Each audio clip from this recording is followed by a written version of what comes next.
Football বিশ্বকাপ মানেই শুধু বড় দলগুলোর দাপট নয়, ফুটবল বিশ্বকাপ মানে কেব্বাদের মতো ছোট দেশগুলোর ইতিহাস গড়ার গল্প।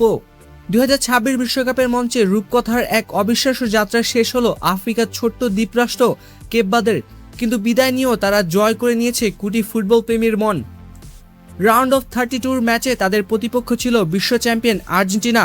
কাগজে কলমে আর্জেন্টিনার ঢের এগিয়ে থাকলেও মাঠের লড়াইয়ে লিওনেল মেসিদের কাঁপিয়ে দিয়েছিল কেব্বাদে। নির্ধারিত 90 মিনিট পর্যন্ত তারা আর্জেন্টিনাকে 2-2 গোলে আটকে রাখে। শেষ পর্যন্ত অতিরিক্ত সময়ের গোলেও 3-2 ব্যবধানে হারলেও মাথা উঁচু করে মাঠ ছেড়েছে আফ্রিকার এই প্রতিনিধিরা। সবচেয়ে অবিশ্বাস্য বিষয় কি জানেন? চলতি বিশ্বকাপে খেলা 4টি ম্যাচের একটিতেও নির্ধারিত 90 মিনিটে হারেনি কেব্বাদে। গ্রুপ পর্বে অপরাজিত থেকে তারা প্রথমবার নকআউটে জায়গা করে নেয়। আর্জেন্টিনার বিপক্ষে ম্যাচেও তাদের শৃঙ্খলাবদ্ধ রক্ষণ, মাঝমাঠে দারুণ বোঝাপড়া এবং গতিময় কাউন্টার অ্যাটাক ছিল দেখার মতো। যদিও তাদের বিশ্বজয়ের স্বপ্ন ভেঙেছে, কিন্তু কেব্বাদে প্রমাণ করে দিয়েছে ফুটবলে এখন আর কোনো ছোট দল বলে কিছু নেই। বুক চিতিয়ে লড়াই করলে বিশ্ব চ্যাম্পিয়নদের স্তব্ধ করে দেওয়া যায়।